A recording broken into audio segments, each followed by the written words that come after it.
This is the Chamber Chat Podcast, the show dedicated to chamber professionals to spark ideas and to get actionable tips and strategies to better serve your members and community.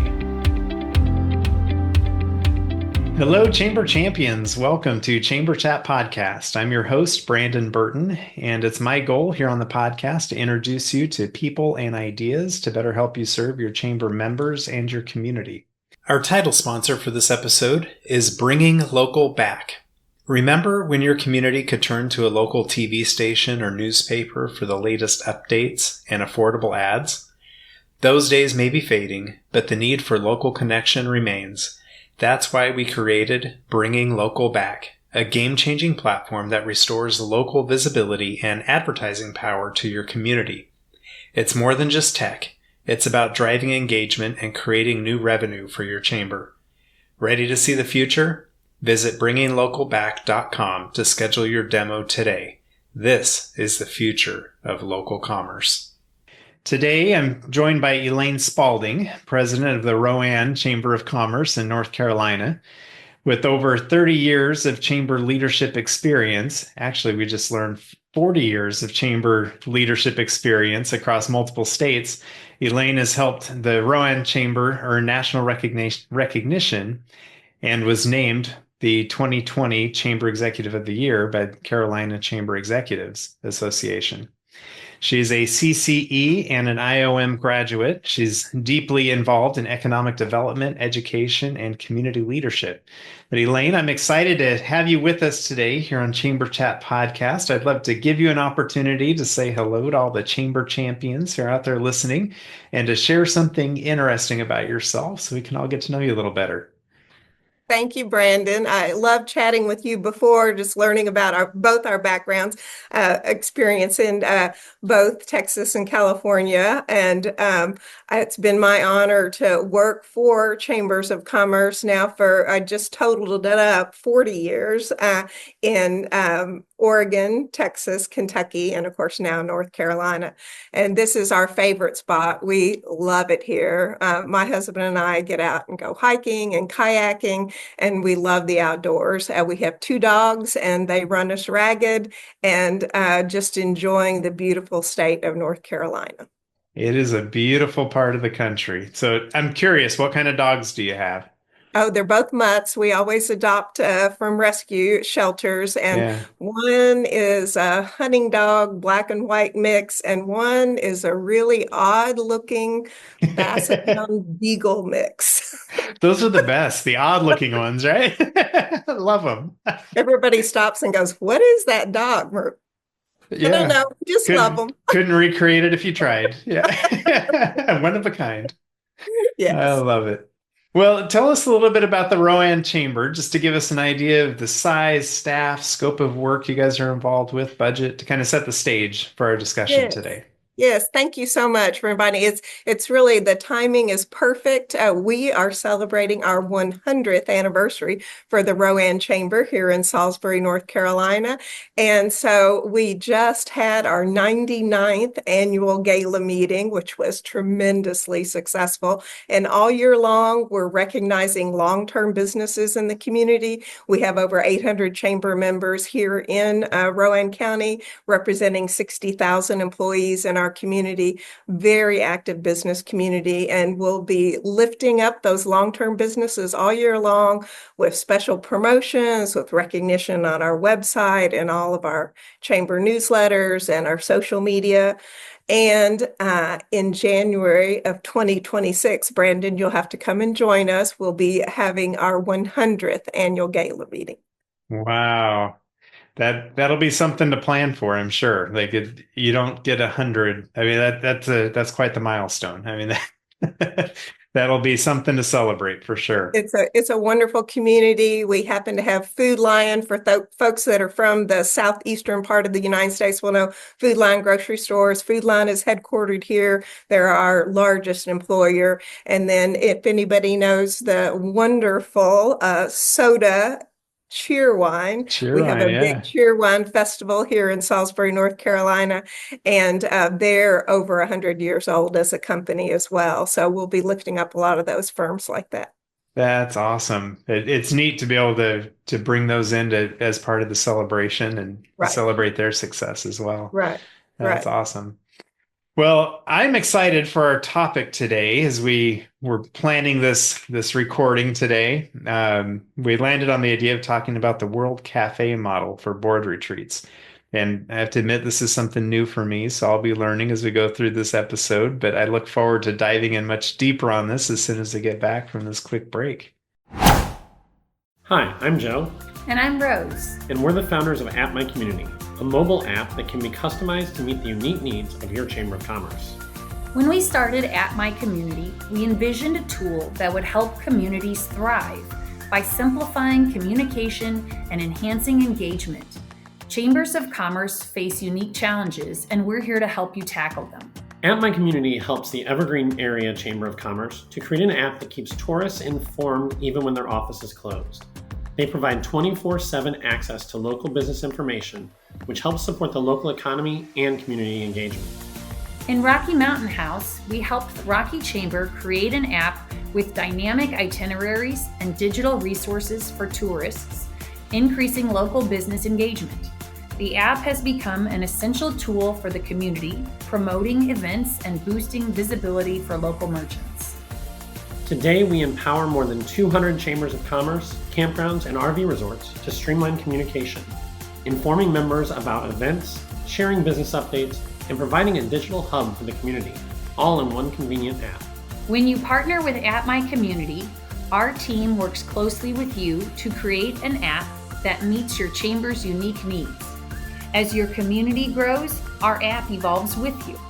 We are here to ensure you engage effectively with your members and streamline your operations. Schedule a demo today at appmycommunity.com. We can't wait to meet you. Chamber leaders, I know each of you works daily to boost your local economy and take your Chamber of Commerce to the next level. But let's face it takes funding, and lots of it. You need to know Resource Development Group. For 3 decades, they have been the premier economic development fundraising consulting firm dedicated to helping chambers of commerce and economic development organizations like yours thrive across the United States. Their expert team specializes in crafting customized fundraising strategies that drive tangible results so you'll be able to fully implement your community advancement and economic development strategies. Imagine having a partner who strives to understand your community's unique needs, brings national best practices to bear, and has the proven experience to secure millions of dollars in funding. Resource Development Group has successfully guided countless chambers of commerce in creating vibrant, sustainable economies. With their comprehensive suite of services, from campaign planning and execution to investor engagement management to best practice studies, RDG takes the guesswork out of fundraising. You'll receive personalized support and innovative solutions that make a real impact. Don't just take my word for it. Chambers of Commerce and EDO executives nationwide have praised RDG for their dedication, professionalism, and impressive track record of raising over $2 billion for their clients. Ready to see what Resource Development Group can do for your chamber? Visit them at rdgfundraising.com to learn more. Elevate your community, strengthen your chamber, and unlock new possibilities with Resource Development Group by your side. They build organizations that build communities. All right, Elaine, we're back. So tell us, what is the World Cafe model for board retreats? Thank you for asking, Brandon. It was a new concept for us as well. We have a wonderful new board member who works at Catawba College. Her name is Dr. Christine Lynn. And I said, I've been doing the same sort of format for our board retreats. I'd love to do something different. And she said, oh, I can help you facilitate the World Cafe model. And it was beautiful. Quick, easy way to get input from all of our board members and not have the boring sort of breakout sessions and report back sessions. So you basically just have all the board members going around to kind of like, sort of the speed dating assignments where there's different tables with the different focus areas of the chamber: business advocacy, workforce development, our minority business programs, young professionals, all the different things. There's butcher block paper out. There's somebody that does a quick thumbnail sketch of where we are and what the challenges are in that area. They get all these ideas from the board members. There's 7 minutes at each station, and you go around to every table. Everyone gives input. They summarize it quickly at the end, and then your board votes on what the top priorities for the next year will be. I love the World Cafe model. So how long does this take? It sounds like you can, bust it out in about 2 or 3 hours. I don't know if is that accurate? Yes, it depends on how many core areas you want your board to really focus on. So, you just do rounds and it's 7 minutes at each table. So, you could make it as long or as short as you wanted to. Our program the breakout part of it just lasted for an hour and a half. Okay. So I know part of the idea with the board retreat is you get these board members together and you spend time together, and it's kind of that team building, and you get to feel like you're moving towards that common purpose and goal. Right. Does this World Cafe model, does that facilitate some of that same kind of team building feeling and environment that a traditional board retreat might do? Right. And what I love about it, group dynamics, you always have with our business leaders, you've got the type A personalities, the ones that know everything. And then there are those quiet leaders who really do know everything, but yet they might not contribute at that same high energy level. So it gives the extroverts and the introverts the opportunity to both share. And we ended up with some wonderful new ideas and new ways to approach some problems that the chamber had been struggling with for a couple of years, and a whole new focus on a very successful community leadership program. And we've just started a new youth leadership program. And so I think it's that that model that really gets folks to contribute at whatever their comfort level is. Yeah. So how many times have you done the World Cafe model? Well, since our board retreat, we also used it for our leadership Rowan program and for our youth leadership program. And the same sort of experience, just fantastic ideas coming out from a quick turnaround time. Yeah. So structurally, do you feel like you need to bring in a facilitator, like you had one in your community there to facilitate the World Cafe model, or is there a kind of a template? I think it's nice having a facilitator because you have somebody who's kind of nonpartisan that can kind of help create the vision and whatnot. But how would a chamber who's interested in the World Cafe model, how can they I'd be happy to share information from Dr. Christine Lynn. I'm sure she could help them with the structure and the template. But I also Googled it when she first talked with me about it. And there's some pretty easy steps that you can get online for the World Cafe model. And it's a relatively new concept, but I think one that's really taken off for these kind of strategic planning initiatives. Yeah. That makes a lot of sense, and if she's done it for you, I'm sure she's available for others. And she is a great volunteer, and fortunately, the college lets her. She works in the strategic planning area, so they love to get her out. It's good for the college as well. So she's done some things for some other chambers here in the region already. So it's been good. So I like the idea, like you said, you get those type A personalities and you get those quieter personality, but it gives everybody that option to be able to share their voice, feel like they're being heard, to contribute to what that vision is for the community or for the organization, whether it's your young professionals or whatever group it is that you're working with. Right. What are some of the other positive outlooks or positive outcomes you see from utilizing this sort of model?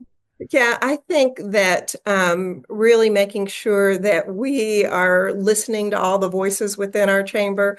We have been very intentional about having a focused peer-to-peer support groups. And, we do the breakfast programs and after hours mixers and all that sort of stuff, but really focusing on our young professionals, our minority business council, our women in business groups, and our agribusiness group, and getting folks that are dealing with the same issues and problems in their workaday world and the peer-to-peer support, them coming up with programs and ideas for professional development that would be helpful to them, and them just supporting each other. We are growing here in North Carolina, lots of new people coming in, which is wonderful, and we want to make them feel welcome. We also, particularly with our young professionals, want to retain them in our community. And so that program really helps, open the door, welcome them to the community. They get some buddies that can go meet at the brew pub and, whatever they may be interested in. If they're interested in sports, or if they're interested in arts and culture, they can find a group of buddies to hang out with through the chamber. And I think that's the best service that we can be as a business advocacy organization, is just connecting our businesses together, connecting our newcomers in the community, and helping our employers retain those young professionals that they've brought into the community, so that, when somebody from a larger community says, hey, we can offer you a little more money, they're saying, no, I really like this community. I like the friends I've made, and I want to stay here. Yeah. Get them so ingrained that they're afraid to leave, right? Right. Well, You not probably afraid. wouldn't make the They don't- same friends or connections if you go somewhere Yeah. else, right? Yeah. You And I make think it. that's part of what we do as chamber people, is to connect, but to be that convener and to really be that champion for the business community. Well, it makes such a positive environment for them to thrive anyway. So Right. why would you Right. want to leave, right? That's right. That's right. So as you use this World Cafe model, have you seen maybe any gaps within it that as you utilize it, you're like, well, we needed to tweak it here or there to really make it fit for our community, for our organization, or is it just perfect? It's like with all new things, you do make some adjustments as you go through it. But I think that for so long, we were focused on having all these PowerPoint presentations and all the new technology. And I mean, this is really just pretty basic. You put that butcher block paper out, people are writing down ideas, and then you capture it, and have all the documents that you can share electronically. But I think that our volunteers, at least, were really looking for something more tangible like that they could get their hands on and really feel like that they have contributed and they see their ideas, on that piece of paper. Yeah. It's funny how old ideas become new again, right? And we try to outsmart ourselves with all this technology and ways to approach things. And then when we come back to what really works well is the stuff that had been done a while back, right? And we maybe abandoned or forgot about. And so being able to go back to the roots, as they say. Yeah. And I think having the smaller groups where you can really have a discussion, if you get over about 6 to 7 people, then not everyone feels like they can contribute. So having the smaller groups all sitting there together, rattling off ideas, is just a beautiful experience.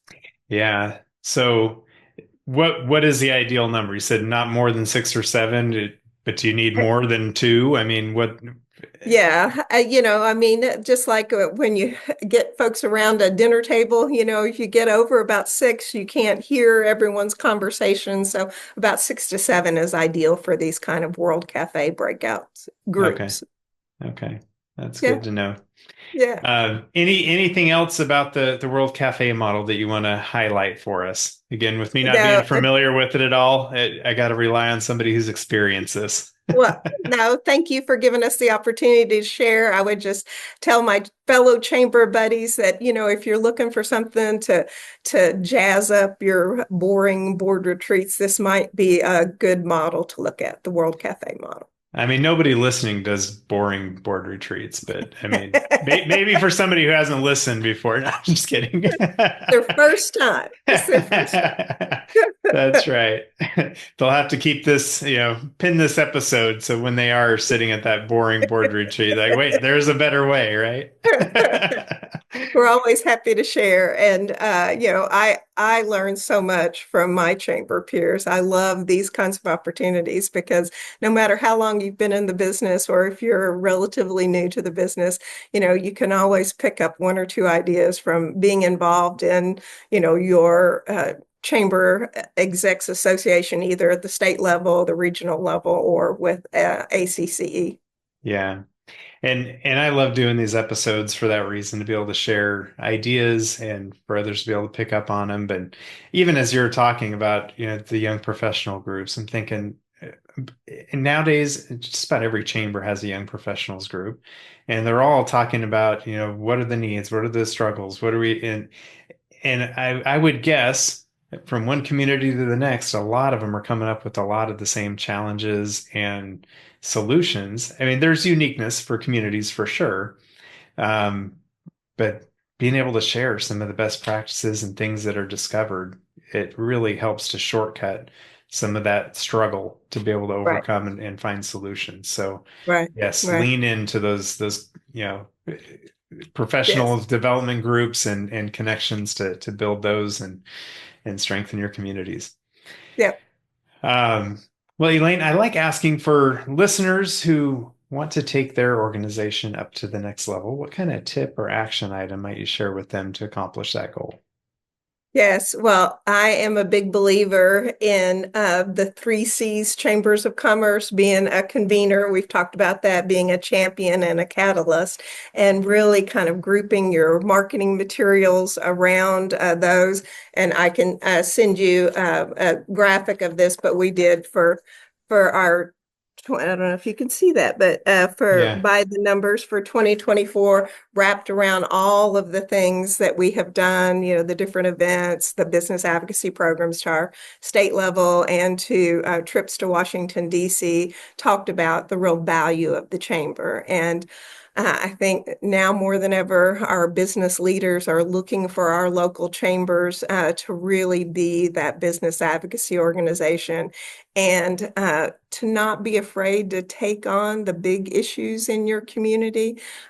We in North Carolina, of course, have dealt recently with Hurricane Helene. Our friends in the mountains region of North Carolina and all of the rest of the chambers around the state have rallied around them and supported those business communities. And I think that's the real beauty of being in this industry, being in chamber work. You can always reach out to another chamber that may have gone through a similar disaster. I think of our friends in California with the fires, and this industry is so helpful. So I always encourage, especially chamber professionals that are new to this business, to reach out to the folks around you, reach out to professionals like yourself, Brandon, that may know a couple of other folks have experienced a similar situation and can walk you through how they handled it. Every community is different and you may need to tweak it a little bit, but boy, if somebody already has a successful model, you can certainly learn by that. And I think those best practices, benchmarking your chamber against others in the industry and tapping into this beautiful resource that we have within the chamber industry is just a wonderful, wonderful thing. And I hope that everyone takes advantages of situations like Chamber Chat and any other resources that might be available to the chamber executives. Yeah. Great tips. I love that. Anybody can plug Chamber Chat anytime they want. I'll fully endorse that. No. I love that. I love this business and I love helping other chamber people. So when you called, I thought, yeah, sure. I mean, Yeah. we could talk about anything you want. And I am always happy to sit down and talk with other chamber folks. And as I said at the beginning, I always learn more from them than I think they can from somebody like me who's been in the business and worked for a couple of different chambers. Yeah, absolutely. Well, Elaine, as we look to the future of chambers of commerce, how do you see the future of chambers and their purpose going forward? Yeah, ACC just released the New Just Horizons yesterday, yeah. initiative. Oh my gosh.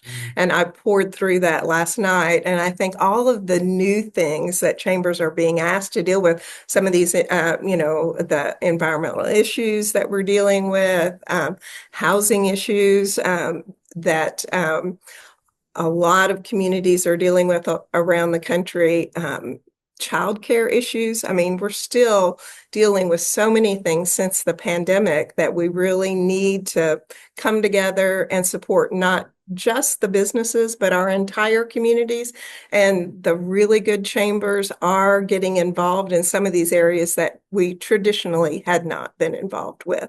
And so I think getting those experts that in your community can help the business community understand and continue to be that business champion, but be the convener in your community so that your business, your elected officials, your education leaders can all be at the same table and helping to solve problems in your community. Absolutely. It's fascinating. Usually when I ask that question, a lot of people will refer back to the original Horizons report. And now that we've got the updated report, I'm curious to see how that question gets answered, Right. over the next year or two. Right. That it is fascinating. Yeah.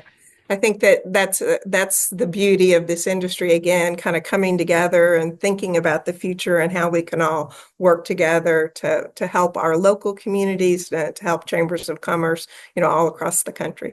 Yeah. Well, Elaine, this has been a blast to have you on the podcast with us today. I wanted to give you an opportunity to share any contact information for listeners who may want to reach out and connect and maybe learn more about your approach with the World Cafe model or just how you guys are doing things there in Rowan. What would be the best way for them to reach out and connect with you?